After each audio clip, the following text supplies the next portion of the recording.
Hello children, आज मैं आपके सामने एक नए विषय के साथ उपस्थित हुई हूँ। आज मैं रैदास के पद आपको पढ़ाने जा रही हूँ जो कक्षा 9th का पहला चैप्टर है। और इसमें कवि रैदास जी जो है वो उनका जन्म 1388 ईस्वी में हुआ था। और इस पैराग्राफ में जो पद्य उन्होंने 2 लिखे हैं, इसमें उन्होंने अपना और प्रभु का जो संबंध है उसके बारे में बताने की प्रयास किया है। रैदास जी कहते थे कि प्रभु हमारे आसपास ही है, उसके लिए हमें मंदिर मस्जिद जाने की आवश्यकता नहीं पड़ती।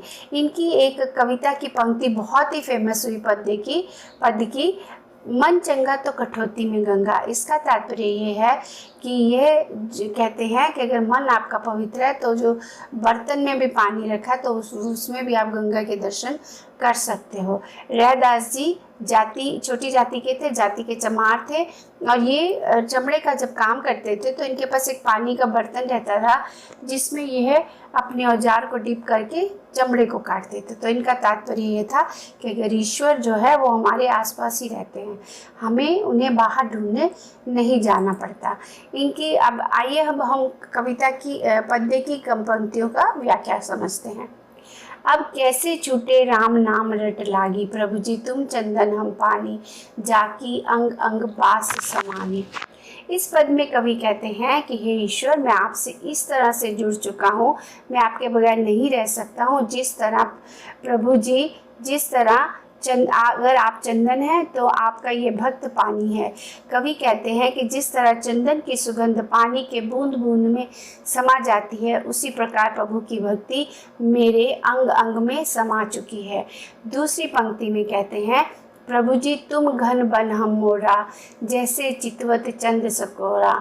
कहते हैं हे प्रभु आप बादल हैं तो आपका ये भक्त मोर के समान है जो बादल को देखते ही नाचने लगता है और आपको अनुभव करके मैं बहुत प्रसन्न हो जाता हूँ।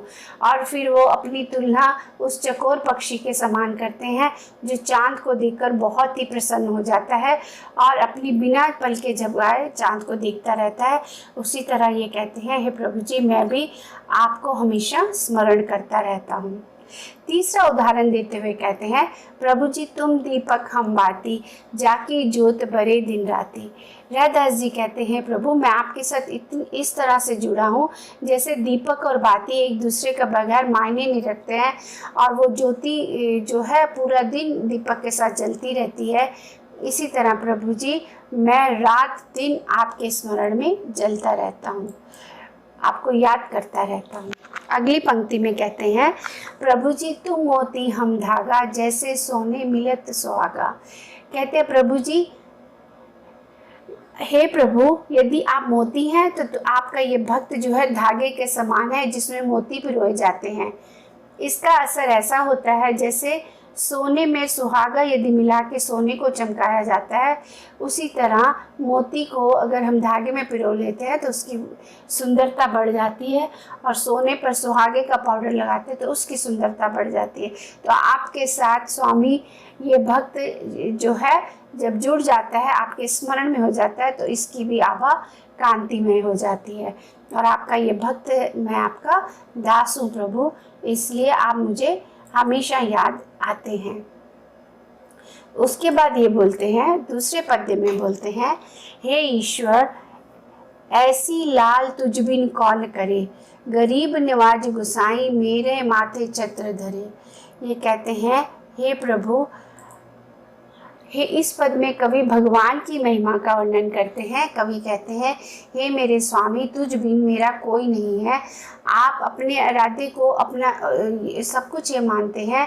कहते हैं कवि भगवान पर, गरीबों पर दया करने वाले हे ईश्वर आपने मुझे अपने आशीर्वाद का हाथ मेरे सर पर रखा है और कहते हैं हे शक्ति आप जो शक्तिमय हैं, आप सब कुछ कर सकते हैं, आपके लिए कुछ भी असंभव नहीं है। और भगवान जो है इस दुनिया में सारे कार्य सफल कर देते हैं। प्रभु जिसके छूने से मनुष्य डरते हैं उसको भी आपने अपने आशीर्वाद का हाथ उसके सर पर भी रखा और मुझ जैसे नीची जाति के इंसान को आपने महान बना दिया प्रभु। और भी ऐसे मेरे जैसे कई साधारण लोगों को आपने बहुत ही महान और सम्माननीय बना दिया। उनके उदाहरण देते हुए कहते हैं, जैसे आपने नामदेव, कबीर, त्रिलोचन, साधना जैसे लोगों को आका उद्धार कर दिया ऐसे संतों का, उसी तरह प्रभु अब बाकी लोगों का भी उद्धार करेंगे। सज्जन व्यक्तियों, ये मनुष्य से कहते हैं, हे मनुष्य, उस हरि के द्वारा इस संसार में सब कुछ संभव है। इसलिए वो कहते हैं कि मैं आपके बगैर प्रभु बिल्कुल भी नहीं रह सकता, मेरा जीवन आपके कारण ही है।